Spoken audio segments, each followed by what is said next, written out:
This is season 3 of That Time I Got Reincarnated as a Slime. The story progresses after Rimuru defeated Clayman and was acknowledged as a demon lord. He mentions that after the meeting concluded, Leon and Valentine left, and they were treated to a meal by Guy. Rimuru then tastes one of the dishes, finding it exquisite. He asks Raphael to analyze the recipe. Observing Milim eating without manners, Rimuru feels reassured that he doesn't need to worry about them. He notices Milim attempting to drink liquor and tries to stop her. However, Milim explains that this is her reward for pretending to be controlled. Dagrul remarks that Milim could have ended the act sooner, as Clayman never mentioned the mastermind. Milim responds that she couldn't miss the rare opportunity to fight Rimuru. Rimuru comments that it's too early for her to drink, but Milim persists in trying to take the alcohol from him. Kai wonders if the brandy was made with grapes from Urasania, and Rimuru confirms it. He thinks they can produce more now that they have a stable fruit supply, and Dagrul notes that Valentine is missing out on a good drink. Rimuru realizes he has many questions for her. Raphael finishes analyzing the recipes, and Volpurgis comes to an end. Rimuru returns to Tempest, where everyone welcomes him with bows. Diablo congratulates him on joining Octagram. Rimuru wonders why he's there, and Rigard suggests they continue talks later as Rimuru must be tired. The scene shifts to Rimuru enjoying tea with Diablo, Shen, and Veldora. A goblin brings pudding for them. Diablo gives his share to Veldora, mentioning it's the first of their promises. Rimuru wonders why Diablo isn't eating his ship, and Diablo explains that he promised it to Veldora in exchange for information. Rimuru realizes that Diablo knows about what happened in Volpurgis because Veldora informed him and wonders what Diablo traded the information for. He finds out it was for 3 puddings and notes that Veldora doesn't need to eat to sustain himself. Veldora agrees that he doesn't need to eat but still enjoys it. He mentions that Rimuru also doesn't have a need to eat. Diablo asks Shin if she fulfilled her role as Rimuru's bodyguard, and Shin confirms she did. She wonders about Diablo's mission, and Diablo mentions it's going well. Rimuru is surprised at Diablo's timely return, and Diablo explains he was attending to some business when Veldora asked him to come back. Veldora attempts to leave, but Rimuru stops him, reminding him not to interfere with others' work. Rimuru takes away Veldora's pudding and instructs the goblin named Haruna not to give Veldora snacks in the future. He then asks Diablo if it's okay for him to stay and inquires about Falmouth's situation. Diablo explains he has insiders managing things in Falmouth and has restored all the prisoners of war to their original condition. Rimuru realizes Diablo is referring to the prisoners tortured by Shin and mentions leaving them as they were was inconvenient. The story then shifts back to when Diablo was heading to Falmouth. He tries to heal the 3 prisoners, but healing magic has no effect on them. Diablo wonders what Shin did to them and proceeds to heal one of them using magic, hearing their screams. Iham and the others hope the prisoners will be okay by the time they reach Falmouth. Diablo restores Father Rahim to his original state, and the father thanks him. He then tries to heal Raisin, but Raisin asks him to attend to his king first. Diablo warns that favors will come at a cost, but heals Raisin nonetheless. Raisin hopes Diablo will allow him to serve as his lowest servant, offering his body and soul for Diablo's use and asking for mercy for King Admaris. Diablo agrees to the terms but emphasizes that he won't tolerate any disrespect towards his lord, Rimuru. He warns that even a hint of disrespect towards Rimuru could lead to dire consequence, possibly endangering the very existence of Falmouth. Raisin and Rahim agree to Diablo's conditions, pledging their loyalty to him. Raisin reflects on his torture and expresses disbelief at the betrayal of the royal sorcerer who served Falmouth for generations. He acknowledges Raisin's decision and promises Diablo his full support as Falmouth's final king. Diablo instructs them to follow his orders, assuring them that they won't suffer under his command. He relies on his unique skill, Tempter, to prevent any betrayal. Guillaume asks about the hostages, and Diablo assures him they are fine, adding that they will soon arrive in Falmouth. He resolves to swiftly execute the national takeover upon their arrival. As they enter Falmouth, the scene shifts to the minister and court, who are shocked by the disfigured king. They express frustration at their inability to restore the king's normal appearance. They inquire about the situation, and Raisin clarifies that he is not Shogo.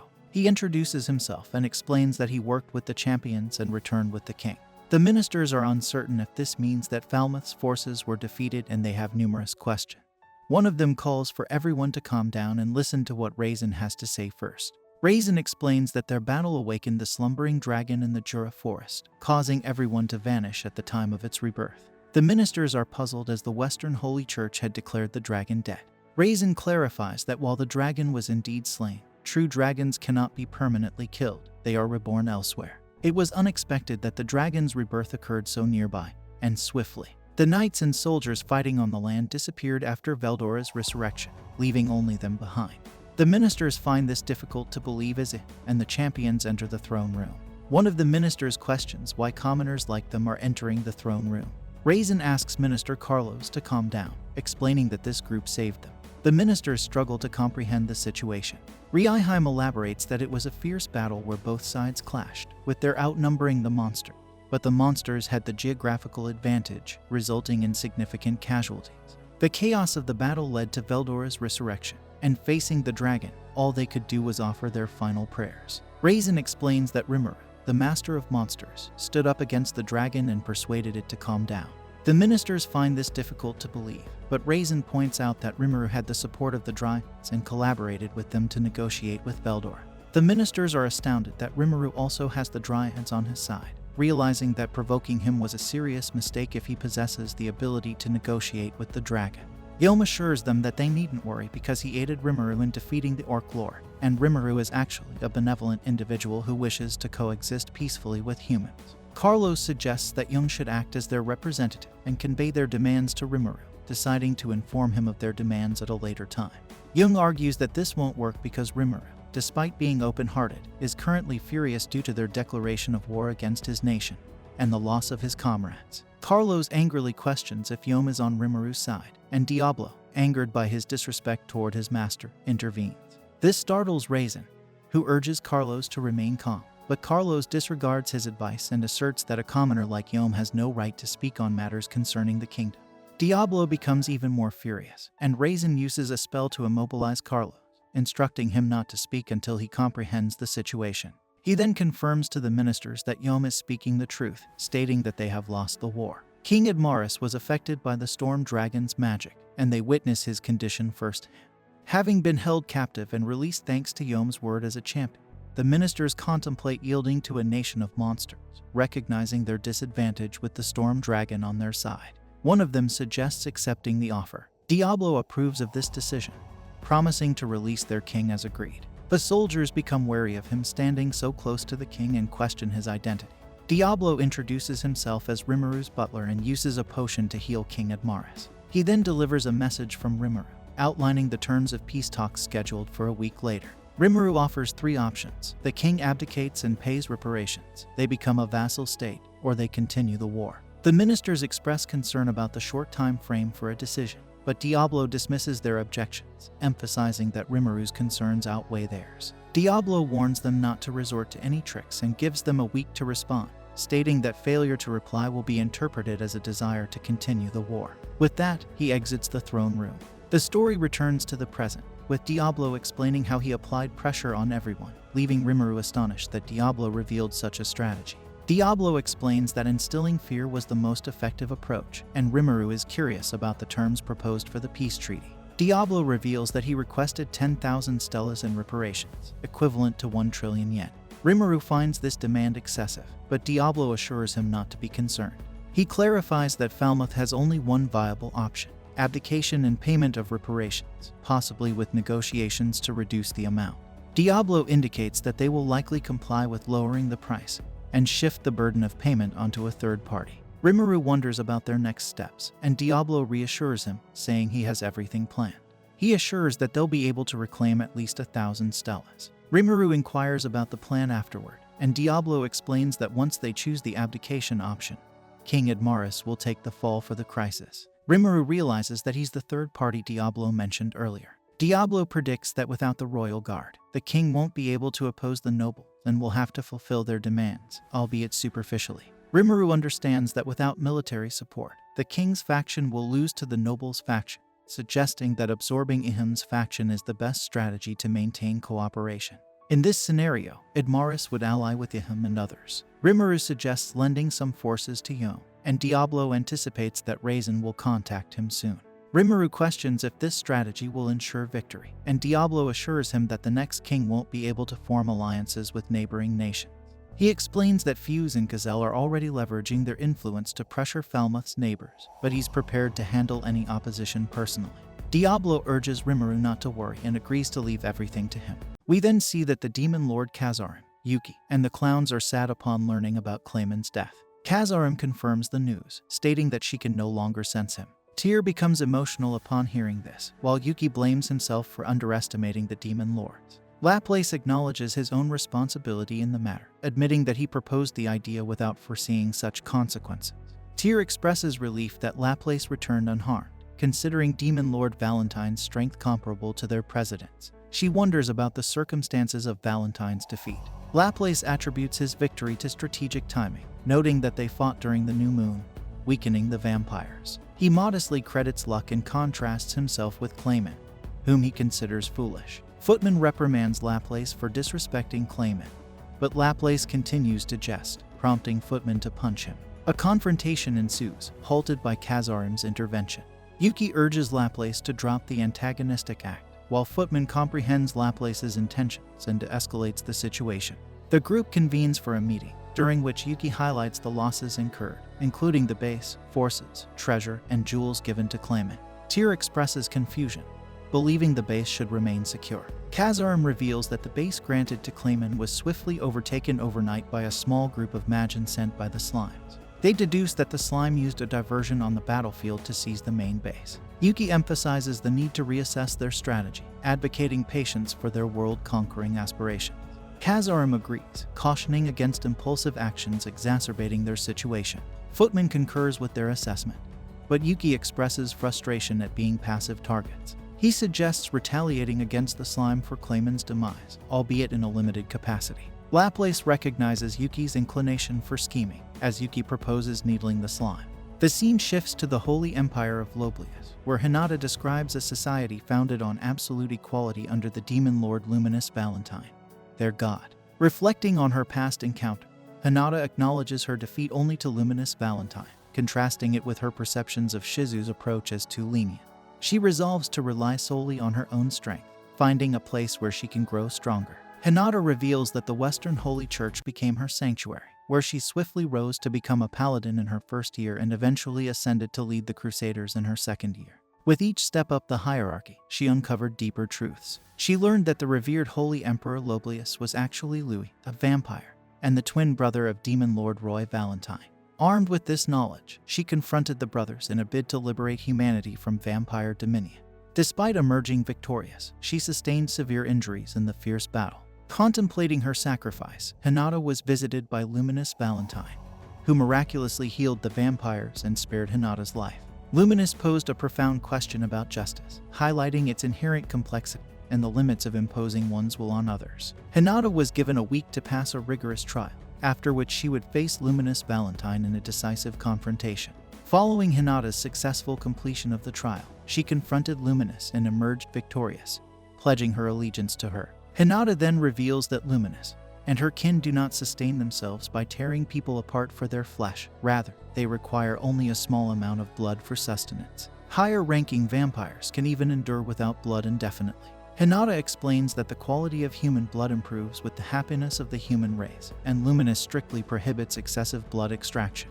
The nation maintains a high level of order and equality, even among Western nations, and to preserve this utopia, Hinata commits to protecting Luminous. Later, Hinata encounters Louis, who informs her of Roy's demise. Despite her disbelief, Louis insists on the truth, recounting how an intruder killed Roy upon his unexpected return from Valpurg. Hinata ponders whether Roy might have been an imposter demon lord, as he was as formidable as any genuine one. She struggles to reconcile the strength of the mysterious clown she encountered with that of a demon lord. Hinata reassures Louis, saying that everything should be fine as long as Lady Luminous remains unharmed. However, Louis disagrees, pointing out that Roy's demise, previously seen as a menace, might lead to a decline in people's faith in their belief.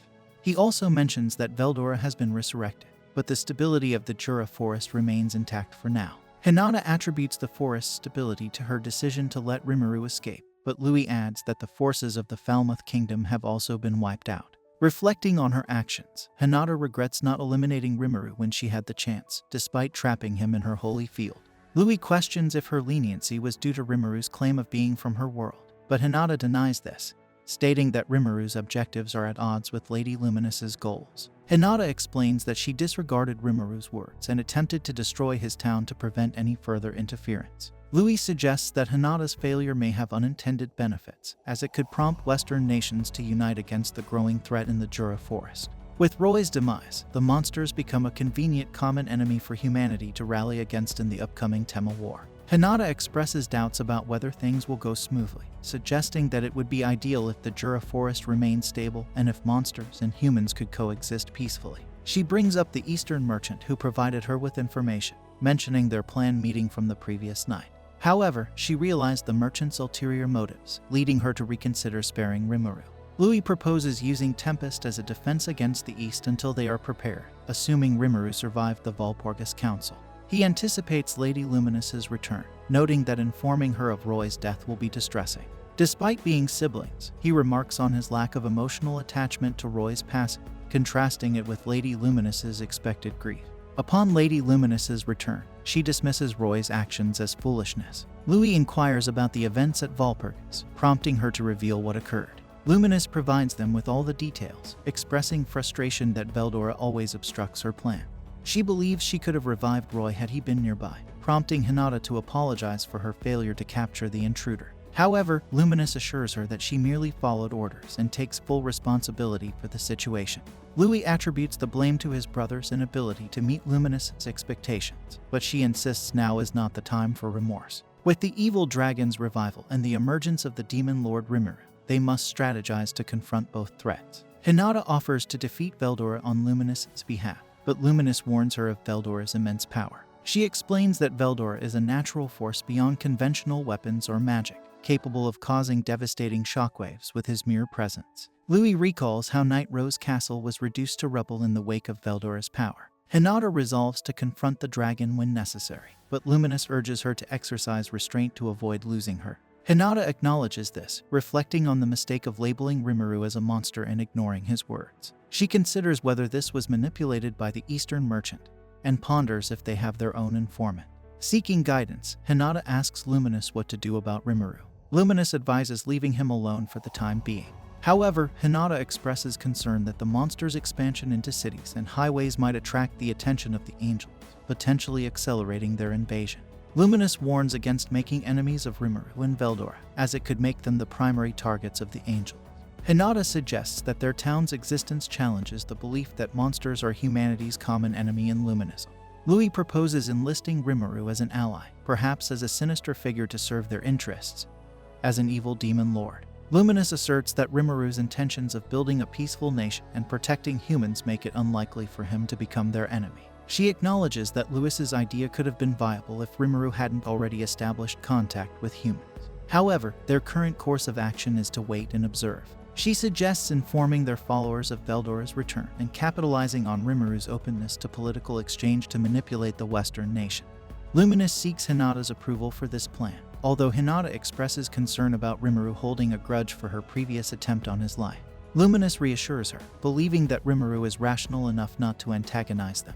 The scene shifts to Falmouth, where Admaris proposes paying war reparations to Tempest amounting to 10,000 stellas. The nobles object to this, citing the immense financial burden it would impose. They discuss alternative strategy, including seeking support from the Western Church and the Lightspeed hero of Ingratia, Masayuki. Despite their reservations, they refuse to comply with the monster's demands. Admaris's brother encourages him not to give up easily, but Admaris insists that they are powerless against the storm dragon.